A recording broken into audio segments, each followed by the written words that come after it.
శ్రీ గణేశాయ నమః. శ్రీమాత్రే నమః. శివాయ గురవే నమః. నారాయణం నమస్కృత్య నరం చైవ నరోత్తమం దేవీం సరస్వతీం వ్యాసం తతో జయముదీరయేత్. సచ్చిదానందరూపాయ విశ్వోత్పత్యాదిహేతవే తాపత్రయ వినాశాయ శ్రీకృష్ణాయ వయం నమః. శ్రీకృష్ణాయ వయం నమః. నమః శివాభ్యాం నవయౌవనాభ్యాం పరస్పరాశ్లిష్టవపుర్ధరాభ్యాం నగేంద్రకన్యా వృషకేతనాభ్యాం నమో నమః శంకర పార్వతీభ్యాం. శ్రీ గురుభ్యో నమః. ప్రియ భగవద్బంధువులారా, గత 10 రోజులుగా మనం శివపురాణాన్ని అనుసంధానం చేసుకుంటూ ఉన్నాం. ఈశ్వరుడి యొక్క దివ్యానుగ్రహం వల్ల నిన్నటి రోజున సతీదేవి యొక్క దేహత్యాగము, ఆ విషయం తెలిసి శివుడికి కోపం వచ్చి వీరభద్రుణ్ణి జనింపజేయడం, విష్ణుదేవుడు దక్షుడికి హితోపదేశం చేయడం, విష్ణువుకి వీరభద్రుడికి మధ్య జరిగినటువంటి సంవాదం, వాళ్ళ మధ్యన జరిగినటువంటి యుద్ధంలో విష్ణుమూర్తి అంతర్ధానం అయిపోవడం, తదనంతరం దక్షయజ్ఞం యొక్క విధ్వంసం, ఆ తరువాత దధీచి యొక్క దివ్య చరిత్ర, శుక్రుడు దధీచికి మృత్యుంజయ మహామంత్రాన్ని ఉపదేశం చేయటం, ఇటువంటి విషయాలన్నీ కూడా మనం విన్నాం. ఈరోజు విష్ణుదేవుడికి దధీచికి జరిగినటువంటి యుద్ధం గురించి చెప్పుకుందాం. ఎప్పుడైతే దధీచి యొక్క మిత్రుడు క్షువుడు ఆయన పేరు, దధీచి ఒక్క తన్నుదన్నాడు. మృత సంజీవిని వల్ల బతికి వచ్చి ఆ శక్తితోటి అప్పుడు ఆ రాజుగారు విష్ణువుని గురించి ప్రార్థించాడు. విష్ణువు ప్రత్యక్షమై హితబోధ చేశాడు. నాయన, మన ఇద్దరం కలిసినా కూడా ఆ యొక్క దధీచి మహర్షిని ఏమీ చేయలేము. ఆయన ఆ ఈశ్వరుడి యొక్క అనుగ్రహాన్ని సంపూర్ణంగా పొందినటువంటి వాడు. అయినా కూడా నువ్వు నా భక్తుడివి కాబట్టి ఆ రాజుగారి మీద విజయాన్ని సాధించడానికి నేను ప్రయత్నిస్తా. అయినా ఆ ప్రయత్నం నెరవేరుతుందని నాకు నమ్మకం లేదు. పైగా ఆయన యొక్క శాపానికి గురై దక్షయజ్ఞంలో శివుడి వల్ల వినాశనాన్ని పొంది మళ్ళీ నేను పునరుద్ధాన్ని పొందుతాను అని చెప్పి ఆ శ్రీహరి ఆ క్షువుని యొక్క మనోరథాన్ని నెరవేర్చే ప్రయత్నంలో నిమగ్నమైనాడు. ఆ విధంగా భక్తవత్సలుడైనటువంటి విష్ణుమూర్తి బ్రాహ్మణ వేషం ధరించి దధీచి యొక్క ఆశ్రమానికి వెళ్ళాడు. వెంటనే తన ఆశ్రమానికి వచ్చినటువంటి ఆ బ్రాహ్మణ అతిథిని చక్కగా పూజా సత్కారాలు చేశాడు. అలా చేసిన తర్వాత, మహాత్మా, మీ నుండి ఒక వరాన్ని కోరుకుంటున్నాను, అనుగ్రహించండి అని అర్థించాడు.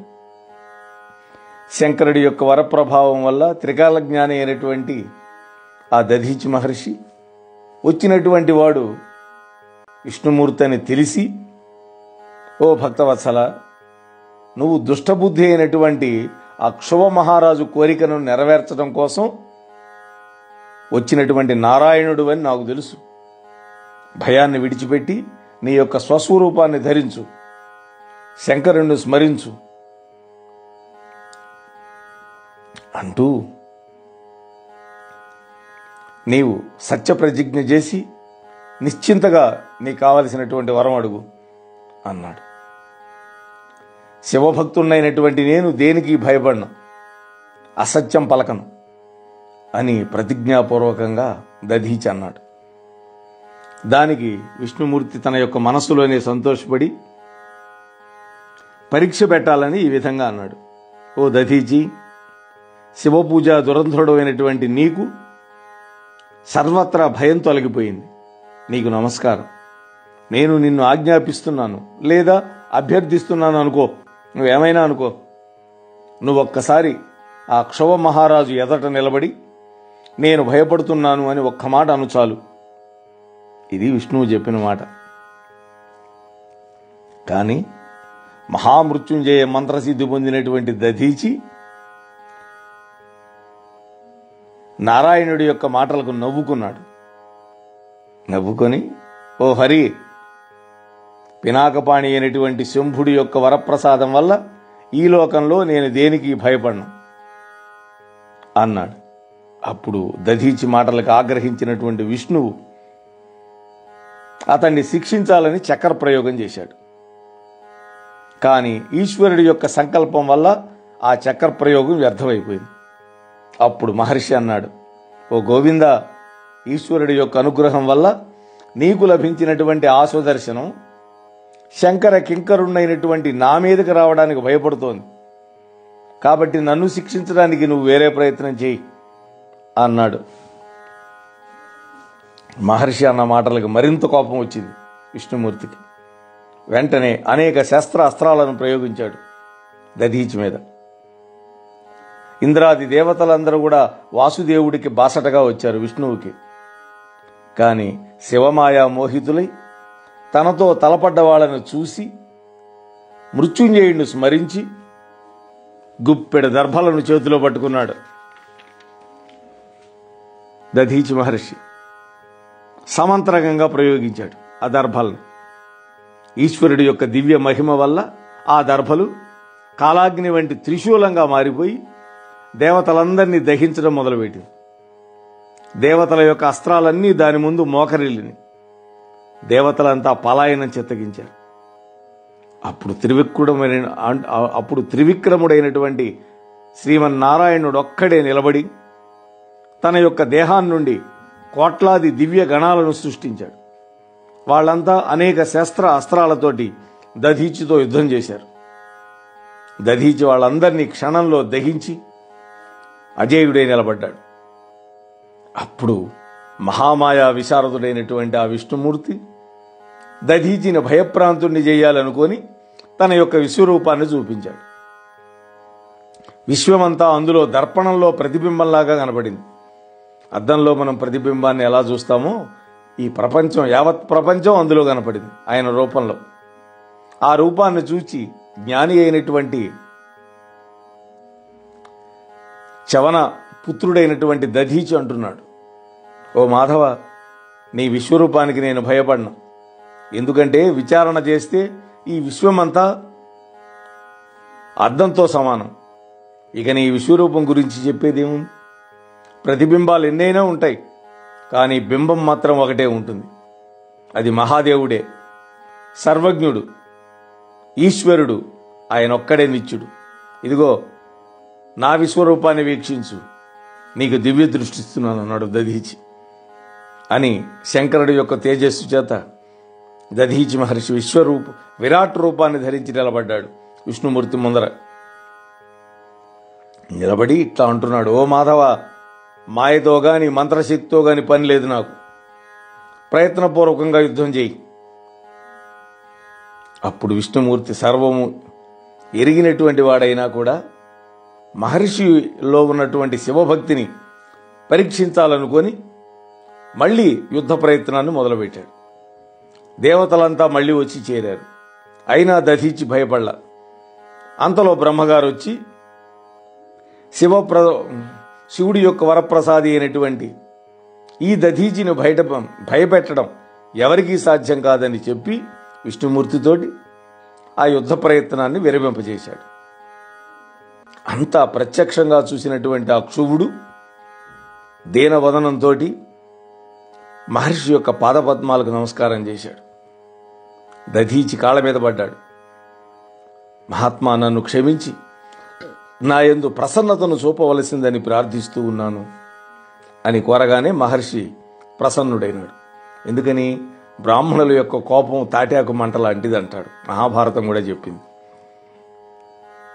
ఆ తరువాత విష్ణువుని దేవతలని చూసి, మీరందరూ కూడా దక్షయజ్ఞ సందర్భంగా రుద్రుడి యొక్క కోపాగ్ని చేత వినాశనాన్ని పొందుతారు అని శాపం పెట్టాడు. విష్ణుమూర్తిని, దేవతలను. అందుకని విష్ణుమూర్తికి ఈ విధంగా అవమానం జరిగింది. దధీచి యొక్క శాపానికి భయభ్రాంతులైనటువంటి విష్ణుమూర్తి, తక్కిన దేవతలంతా కూడా మహేశ్వరుడి యొక్క అనుగ్రహం మనకు కూడా అనుగ్రహమే అని మనస్సులో అనుకొని వాళ్ళ యొక్క స్వస్థానాలకు వెళ్ళిపోయారు. అంటే శివుడి యొక్క ఆగ్రహం మనకు అనుగ్రహమే అనుకున్నారు వాళ్ళు.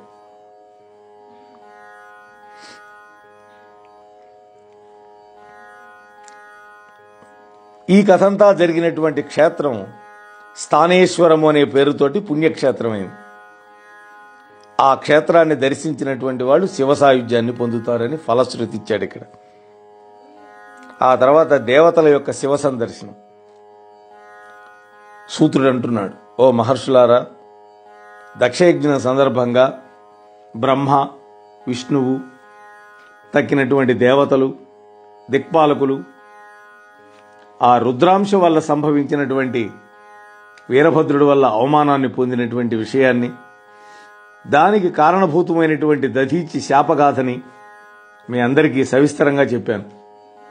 ఆ తర్వాత జరిగినటువంటి కథ చెబుతాను వినండి అంటున్నాడు. ఆ తరువాత దేవతలంతా కూడా బ్రహ్మగారిని దర్శించి దక్షుణ్ణి మళ్ళా బతికించమని, అలాగే యజ్ఞాన్ని పూర్తి చేయమని, దీనికి తగినటువంటి ఉపాయం చెప్పమని ప్రార్థించారు. అప్పటికే పుత్రశోకం వల్ల పుత్రుడు మరణించాడు కదా దక్షుడు, దానివల్ల బాధపడుతూ ఉన్న పితామహుడు ఉపాయం తోచల. అప్పుడు ఆ బ్రహ్మ ఆ దేవతలందరినీ వెంట పెట్టుకొని నారాయణుని దర్శించాడు. విష్ణుమూర్తి దగ్గరికి వెళ్ళి ఆయనకి విషయం అంతా చెప్పారు. అప్పుడు విష్ణువు శంకరుని స్మరించి ఈ విధంగా అంటున్నారు, ఓ దేవతలారా, అభ్యుదయాన్ని కోరేవాళ్ళు తేజస్శాలురైనటువంటి వాళ్ళ జోలికి పోకూడదు. వాళ్ళకి క్షేమం కలగదు కదా, హాని సిద్ధిస్తుంది. యజ్ఞభాగాన్ని ఇవ్వకుండా రుద్రుడి విషయంలో మీరంతా తప్పు చేశారు. నేను కూడా ఆయన విషయంలో అపరాధమే చేశాను. దుష్టుడైనటువంటి దక్షుడి యొక్క మాటల వల్ల ఆయన మనస్సు క్షోభించింది. సతీ వియోగంతో కుమిలిపోతున్నటువంటి ఆయనను మనం అందరం దర్శనం చేసి మనం చేసినటువంటి అపరాధాలను మన్నించి క్షమించమని వేడుకుందాం. నేను కూడా వస్తాను, నడవండి అన్నాడు విష్ణుమూర్తి. ఆ విధంగా విష్ణు ప్రేరితులైనటువంటి వాళ్ళంతా కూడా కైలాసానికి వెళ్ళారు. అక్కడ అద్భుతంగా మెరిసిపోతోంది ఆ కైలాసం. ఆ కైలాసం యొక్క శోభకు వాళ్ళంతా దిగ్భ్రమ చెందారు. ఆ కైలాసానికి సమీపంలోనే సౌగంధిక వనంలో శివుడి యొక్క మిత్రుడైనటువంటి కుబేరుడి యొక్క అలకా పట్టణాన్ని కూడా వాళ్ళంతా చూశారు. అలకా నగరం. దాని దగ్గరనే అలకా, నంద అనే 2 సరస్సులను చూశారు. కైలాసంలో శంభుడి యొక్క యోగ స్థలాన్ని చూశారు. అక్కడ ఒక పెద్ద వటవృక్షం ఉంది. దాని ఊడలన్నీ నేల మీదకి దిగి దానికదే వేరువేరు వృక్షాలాగా కనిపిస్తోంది. అంత పెద్దది. అది 100 యోజనాలు ఎత్తు కలిగి చాలా విస్తారంగా ఉన్నది. ఎంతో మందికి నీడనిస్తుంది. అంత ఎత్తుకు పక్షులు ఎగరలేని కారణంగా ఆ చెట్టు మీద పక్షులు గూళ్ళు లేవు. ఆ స్థలం మహాపుణ్యప్రదం, అత్యంత రమణీయంగా ఉంది. అతి పవిత్రమైనది, మహోత్తమమైనది, యోగులకు మాత్రమే కనిపించేటటువంటి దివ్య ప్రదేశం అది. అలాగే మోక్షం కోరే వాళ్ళందరికీ శరణ్యమైనది. మహాయోగాత్మకమైనటువంటి ఆ వటవృక్షం కింద ఆసీనుడై ఉన్నటువంటి శంకరుణ్ణి దేవతలు, బ్రహ్మ విష్ణువులు అందరూ చూశారు. మహాసిద్ధులు, శివభక్తులు, శాంతమూర్తులైనటువంటి బ్రహ్మమానస పుత్రులు, కుబేరుడు, రుద్రగణాలు అందరూ కూడా ఆయన్ని సేవించుకుంటూ ఉన్నారు. ఆయన రుద్రాక్ష మాల ధరించి ఒంటి నిండా భస్మం పూసుకొని జ్ఞానముద్రలో యోగనిష్టలో ఉన్నాడు.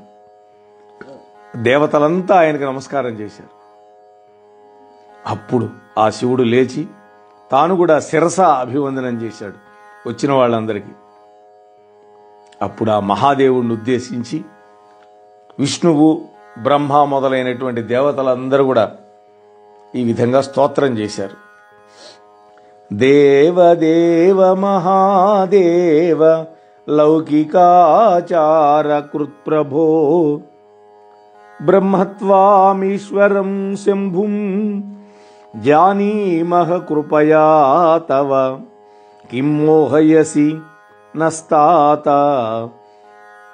మాయయా పరయా తవ దృగ్జ్ఞేయయా సదా పుంసాం మోహిన్యా పరమేశ్వర ప్రకృతేహి పురుషస్యాపి జగతో యోనిబీజయోః పరబ్రహ్మ పరస్త్వంచ మనో వాచామగోచరః త్వమేవ విశ్వం సృజసి పాస్యసి నిజతంత్రః స్వరూపాం శివశక్తిం హి క్రీడా స్నూర్ణపటో యథా.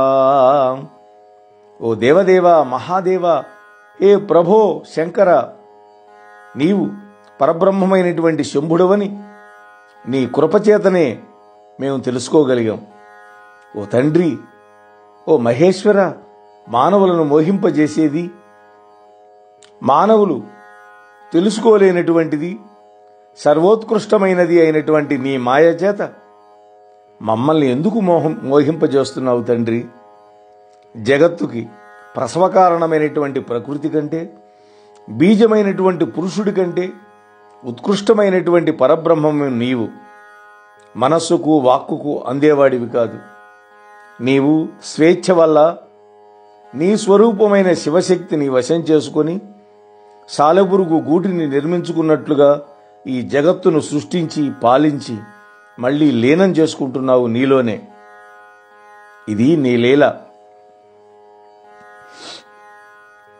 త్వమేవ క్రతుమీశాన ససర్జిత దయాపరః దక్షిణాసూత్రేణ విభో సదా త్రయభిపత్తయే త్వయైవ లోకే అవసితాస్సేతనో సేతవో యాన్ ధృతవ్రతాగ శుద్ధాన్ శ్రద్ధధతే విప్రా వేదమార్గ విచక్షణాఘ కర్తుస్త్వం మంగళానాం హి స్వపరం తు ముఖే విభో అమంగళానాం చ హితం మిశ్రం వాధ విపర్యయం సర్వకర్మఫలానాం హి సదా దాతా త్వమేవ హి సర్వే హి ప్రోక్తా హి యశస్తస్పతిస్త్వం శృతిశ్రుతః.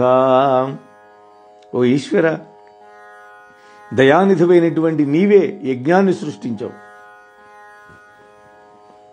అలాగే ఋగ్వేదము, యజుర్వేదము, సామవేదము అనేటువంటి 3 వేదాల రూపమైనటువంటి సారాన్ని లోకంలో ప్రవర్తింపజేయటం కోసం యజ్ఞాన్ని సృష్టించి దాన్ని దక్షిణ అనేటువంటి సూత్రంతో బంధించావు. వ్రతనిష్ఠులు, వేద మార్గంలో నిష్ణాతులు అయినటువంటి వేదవేత్తలు లోకంలో నీచేతనే నిర్మించబడినటువంటి పరిశుద్ధమైనటువంటి ధార్మిక నియమాలను శ్రద్ధతో ఆచరిస్తూ ఉన్నారు. శుభాశుభ కర్మలను ఆచరించే వాళ్ళకి నీవు స్వపర భేదం లేకుండా హితము అహితమైనటువంటి ఫలాలను, అంటే మిశ్రమ ఫలాలను కర్మానురూపంగా ఇస్తున్నావు. ప్రాణులకు కర్మఫలాలిచ్చే దాతవు నువ్వే. సర్వమానవులు చేసేటటువంటి ప్రార్థనలన్నీ నీకు మాత్రమే చెందుతాయని వేదం అంటోంది. ఓ ఈశ్వర, వేర్పాటు బుద్ధి గలవాళ్ళు, దుర్బుద్ధి గలవాళ్ళు, అసూయతో నిండిపోయిన వాళ్ళు, ఇతరుల యొక్క మనస్సును గాయపరిచేవాళ్ళు, కేవలము కర్మఠులు అయినటువంటి మూర్ఖులు పరుషవచనాలతో ఇతరులను బాధిస్తూ ఉంటారు. హే విభో, అటువంటి దైవద్రోహుల యొక్క ఆగడాలు మితిమీరిపోయినప్పుడు వాళ్ళని నీవే సంహరించాలి. ఓ పరమాత్మ, దయ చూపించు. శాంతుడు, పరబ్రహ్మ, పరమాత్మ, జటాజూటధారి, మహేశ్వరుడు, మహాజ్యోతి స్వరూపుడైనటువంటి రుద్రుడికి నమస్కారం. జగత్తును సృష్టిస్తూ ప్రజాపతులను కూడా నీవే సృష్టించవు. సృష్టికర్తవి నీవే, సృష్టికర్తకు తండ్రివి నీవే, త్రిగుణ స్వరూపుడవు నీవే, నిర్గుణుడవు నీవే. నీవు ప్రకృతి కంటే, పురుషుడి కంటే ఉత్కృష్టమైన వాడివి. నల్లని కంఠము గలవాడు, జగత్తు యొక్క సృష్టికర్త, పరమాత్మ, జగస్వరూపుడు, జగత్తుకు బీజమైనటువంటి వాడు, జగత్తుకు ఆనందం కలిగించేవాడు అయినటువంటి నీకోసం నమస్కారం. ఓంకారము, వషట్టు, హంత, స్వధ అను యజ్ఞోపయోగి వేదశబ్దాలు నీ స్వరూపమే. సర్వక్రతువులను ప్రవర్తింపజేసేవాడివి నీవే.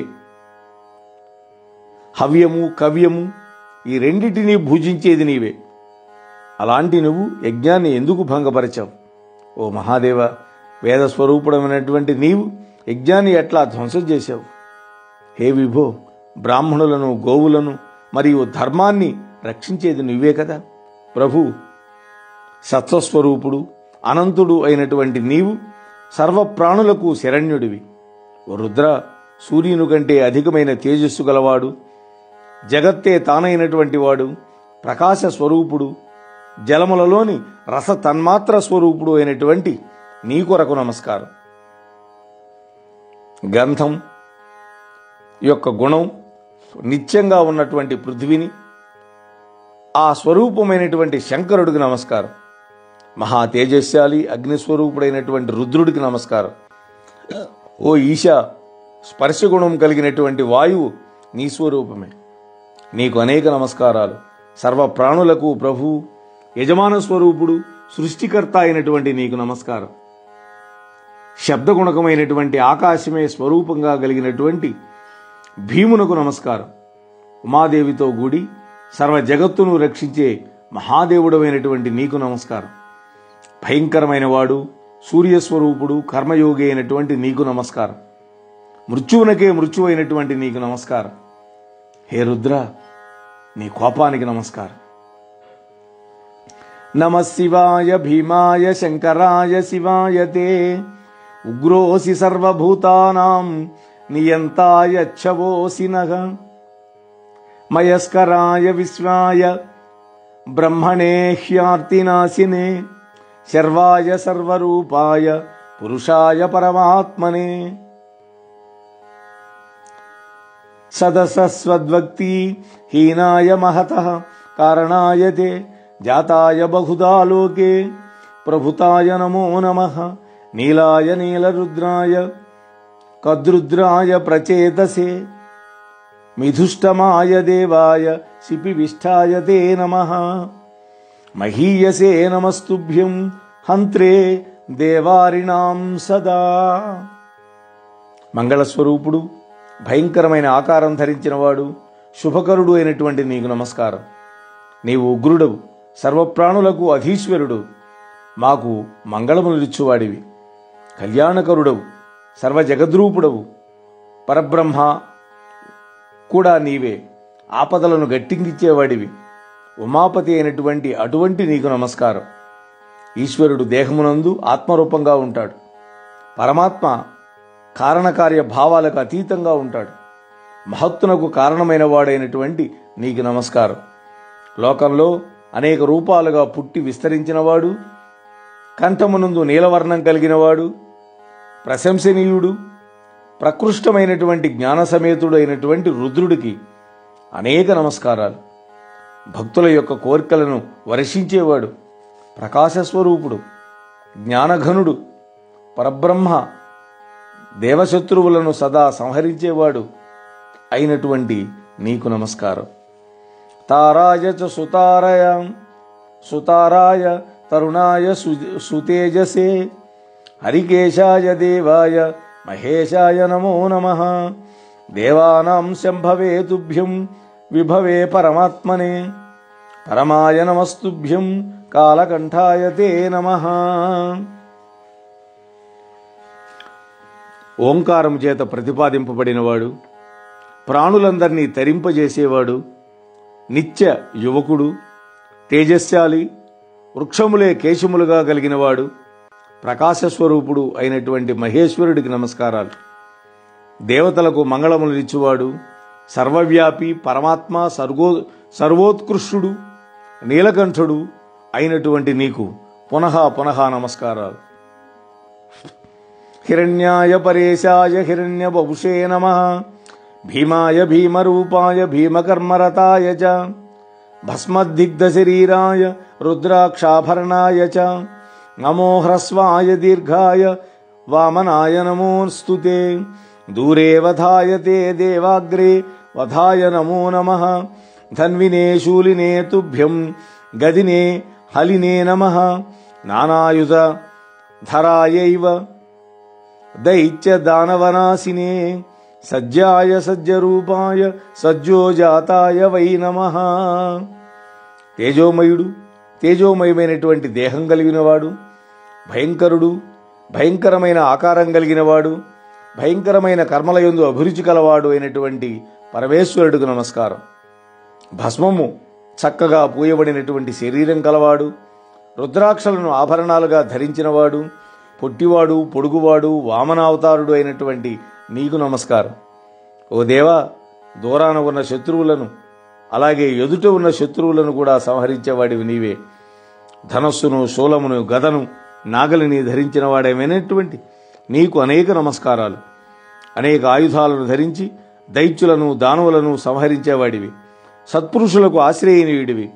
సత్పురుషుల చేత ధ్యానించబడి దివ్య రూపం కలవాడుగా స్వయంగా అవ్యక్త స్థితి నుండి వ్యక్త జగత్తుగా ప్రకటితమైనటువంటి నీకు నమస్కారం. తత్పురుషాయ నాథాయ పురాణ పురుషాయ చ పురుషార్థప్రదానాయ వ్రతనే పరమేష్ఠినే వామాయ వామరూపాయ వామనేత్రాయ తే నమః. అఘోరాయ పరేశాయ వికటాయ నమో నమః. ఈశానాయ నమస్తుభ్యం ఈశ్వరాయ నమో నమః. బ్రహ్మణే బ్రహ్మరూపాయ నమః సాక్షాత్ పరాత్మనే. ఉగ్రోసి సర్వదుష్టానాం నియంతాసి శివోసి నః. కాలకూటసినే తుభ్యం దేవాద్యవనకారిణే. తత్వమసి మొదలైనటువంటి మహావాక్యముల చేత ప్రతిపాదించబడే ఉపనిషత్తు పురుషుడు నీవే. జగన్నాథుడువు నీవే. సనాతనుడవు నీవే. పురుషార్థములను ఇచ్చేవాడివి నీవే. వ్రతనిష్ఠుడివి నీవే. పరమేష్ఠు స్వరూపుడమైనటువంటి నీకు నమస్కారం. సుందరుడు, సుందరాకారుడు, సుందరమైన నేత్రాలు గలవాడు, అఘోర రూపుడు మరియు ఘోర రూపుడు పరమేశ్వరుడు అయినటువంటి నీకు నమస్కారం. సర్వ జగన్నియామకుడు, చతుర్ముఖ బ్రహ్మస్వరూపుడు, పరబ్రహ్మ, సాక్షాత్తు పరమాత్మ, ఈశానుడు అయినటువంటి నీకు అనేక నమస్కారాలు. నీవు ఉగ్రుడవై దుష్టులందరినీ దండిస్తావు. మాకందరికీ శుభాలిస్తావు. కాలకోట విషాన్ని భక్షించి దేవతలు మొదలైనటువంటి వాళ్ళందరినీ రక్షించినటువంటి నీకు నమస్కారం. వీరాయ వీరభద్రాయ క్షరద్వీరాయ శూలినే మహాదేవాయ మహతే పశూనాం పతయే నమః. వీరాత్మనే సువిద్యాయ శ్రీకంఠాయ పినాకినే నమోనంతాయ సూక్ష్మాయ నమస్తే మృత్యుమన్యవే. పరాయ పరమేశాయ పరాత్పరతరాయ తే పరాత్పరాయ విభవే నమస్తే విశ్వమూర్తయే. నమో విష్ణుకళత్రాయ విష్ణుక్షేత్రాయ భావనే భైరవాయ శరణ్యాయ త్రయంబకాయ విహారిణే. వీరుడు, వీరభద్రస్వరూపుడు, శత్రువీరులను నశింపజేసేవాడు, శూలాన్ని ధరించినవాడు, మహాత్ముడు, పశుపతి అయినటువంటి మహాదేవుడికి నమస్కారం. సర్వవిద్యా ప్రవర్తకుడు, విషకంఠుడు, పినాకమనే ధనస్సును ధరించినవాడు, అనంతుడు, సూక్ష్మరూపుడు, మృత్యురూపమైనటువంటి కోపం గలవాడు అయినటువంటి నీకు నమస్కారం. శ్రేష్టమైనటువంటి, అన్నిటికంటే శ్రేష్ఠుడైనటువంటి వాడు, తనకంటే పరములైనటువంటి వాడు, సర్వవ్యాపి, విశ్వమూర్తి, పరమేశ్వరుడు అయిన నీకు నమస్కారం. విష్ణువు యొక్క అంశ పత్నిగా గలవాడు, విష్ణువు క్షేత్రముగా గల క్షేత్రజ్ఞుడు, సూర్యరూపుడు, భైరవుడు, శరణాగతి చెయ్య తగినవాడు, లీలావిహారి అయినటువంటి ముక్కంటికి నమస్కారం. శోకస్వరూపుడు, సత్వరజస్తమోగుణ స్వరూపుడు, చంద్ర సూర్యాగ్నులు కన్నులుగా కలిగినవాడు, సర్వమునకు కారణమైనటువంటి ధర్మమే తన రూపంగా గలవాడు అయినటువంటి మృత్యుంజయుడికి నమస్కారం. నీవు నీ తేజస్సు చేత జగత్తునంతను వ్యాపించి ఉన్నావు.